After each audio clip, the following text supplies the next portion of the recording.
ఓం నమః శివాయ. ఓం నమో నారాయణాయ. కర్మ నివారణ, నరదృష్టి నివారణ, సంచిత ప్రారబ్ధ ఆగమిక కర్మ నివారణ, తులాభార కాల భైరవాయ నమో నమః. ఓం దిగంబరాయ విద్మహే గజవాహనాయ ధీమహి తన్నో కపాలకాల భైరవ ప్రచోదయాత్. ఓం ఇంద్రాణీ శక్తి దేవ్యై నమోస్తుతే. హరి ఓం. మా ఛానల్కి స్వాగతం. చూస్తున్న వీక్షకులకు, ప్రేక్షకులకు, ప్రియ కాళ భైరవ భగవద్బంధులకి స్వాగతం పలుకుతూ, మమ్మల్ని ఎంతగానో ఆదరిస్తూ ఉండబడినటువంటి ప్రియ సోదర సోదరీమణులకు అందరిపైనను, సనాతన ధర్మ సంరక్షకులకు, జ్యోతిష్య అభిమానులకు అందరికీ కూడా స్వాగతం పలుకుతూ, ఆదివారం అమావాస్య పుష్యమి నక్షత్ర సందర్భంగా అందరికీ నిండు నూరేళ్ల ఆయురారోగ్యాలను ప్రసాదించాలని శ్రీ కాళీ సమేత కాళభైరవ స్వామిని వేడుకుందాం.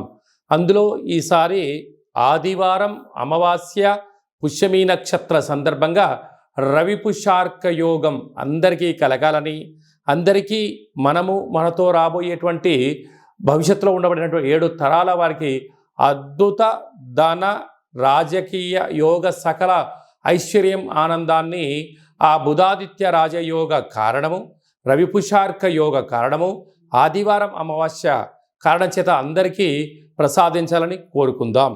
1/8/2024 నుండి 15/8/2024 వరకు పుట్టినటువంటి వారందరికీ కూడా ముందస్తుగా జన్మదిన శుభాకాంక్షలు. గతంలో వివాహం చేసుకున్న వారికి వివాహ వార్షికోత్సవ శుభాకాంక్షలు. ద్వాదశ రాశుల్లో గ్రహ గమనాన్ని ఒకసారి వీక్షింపచేద్దాం. వృషభ రాశిలో కుజుడు మరియు దేవగురు బృహస్పతి సంచార స్థితి, కర్కాటక రాశిలో రవి సంచార స్థితి, సింహరాశిలో బుధ శుక్ర సంచార స్థితి, కన్యరాశిలో కేతు భగవానుడు సంచార స్థితి, కుంభరాశిలో శని భగవానుడు వక్రగమన సంచార స్థితి, మీనరాశిలో రాహు సంచార స్థితితో ద్వాదశ రాశుల్లో గ్రహ గమనాలు ఈ విధంగా ఉన్నాయి.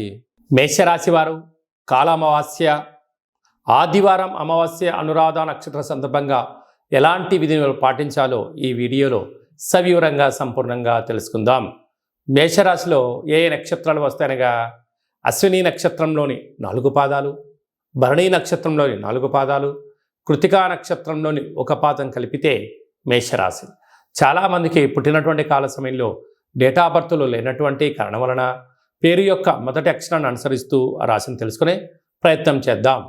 చూ, చే, చో, లా, లీ, లు, లే, లో, ఆ అక్షరాల వారందరూ మేషరాశి జాతకులే. మేషరాశి యొక్క అధిపతి కుజ భగవానుడు. వీరికి ధనవాకు కుటుంబ స్థానంలో కుజుడు సంచారం చేయడం వల్ల కుజదోష ప్రభావము కారణం చేత దయచేసి అప్పులు ఇవ్వద్దు, అప్పులు తెచ్చుకోవద్దు. అక్కడే దేవగురు బృహస్పతి సంచారం చేయడం వలన రుణ సమస్యలు, రోగ సమస్యలు మీ మీద పడకుండా చూసుకునే మానవ ప్రయత్నం చేయగలగాలి. విద్యా వినయ సంపన్నం అంటారు. విద్య ద్వారా వినయం, వినయం ద్వారా ఉద్యోగం, ఉద్యోగం ద్వారా ధనం, తెచ్చినటువంటి ధనాన్ని ఎలా సద్వినియోగపరచుకోగలగాలి, దుర్వినియోగం ఎలా ఆపగలగాలో దేవగురు బృహస్పతి యొక్క సలహాలు సూచనలు ఉంటాయి. కనుక మీ మనస్సు మాట మీరు వినండి, ధర్మబద్ధంగా ఉండండి. రుణ సమస్యలు, రోగ సమస్యలకు అనవసరంగా ఖర్చులు పెట్టుకోకుండా ఉండే మానవ ప్రయత్నం చేయగలరు. అర్ధాష్టమరవి ఎందుకనగా ఆదివారం రోజు అమావాస్య. అందులో మేషరాశి వారికి కర్కాటక రాశిలో రవి అర్ధాష్టమంగా సంచారం చేయడం వలన ఎవరు చేసినా చేయకపోయినా మేషరాశి జాతకులు ఈ మాసాంతము ప్రతిరోజు సూర్య నమస్కారము, సూర్య భగవానుడికి అర్ఘ్యం వదిలిపెట్టడము, తెల్ల జిల్లేడు వృక్షం దగ్గర దీపం పెట్టడము చాలా అవసరము. అలాగనే సూర్యాసనాలు, సూర్యోపాసన, నది స్నానం చాలా అవసరం అని చెప్పి గుర్తుపెట్టుకోగలగాలి. కనుక ఇలాంటి కాల సమయంలో తెల్ల జిల్లేడు యొక్క వృక్షం దగ్గర దీపాన్ని పెట్టడం, ఆ యొక్క వేర్లు తీసుకొచ్చి ఇంట్లో పెట్టుకోవడం వలన మేషరాశి వారికి అర్ధాష్టమ రవి దోషము, కుజదోషం తొలగిపోతుందని చెప్పి గమనించాలి.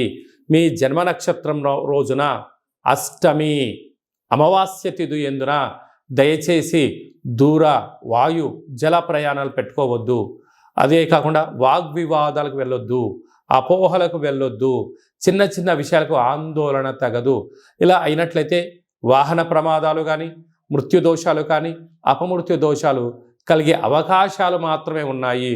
కనుక వీలైనంత వరకు మౌనం, ధ్యానం, జపం, తర్పణం, అవగాహన, మేధా సంపత్తి, ఆరోగ్యాన్ని కాపాడుకునే ప్రయత్నం చేయాలి. లేకపోతే దీర్ఘకాలిక వ్యాధుల ద్వారా అనేక రకాలమైన ఇబ్బందికి గురయ్యే పరిస్థితి ఉంటుంది.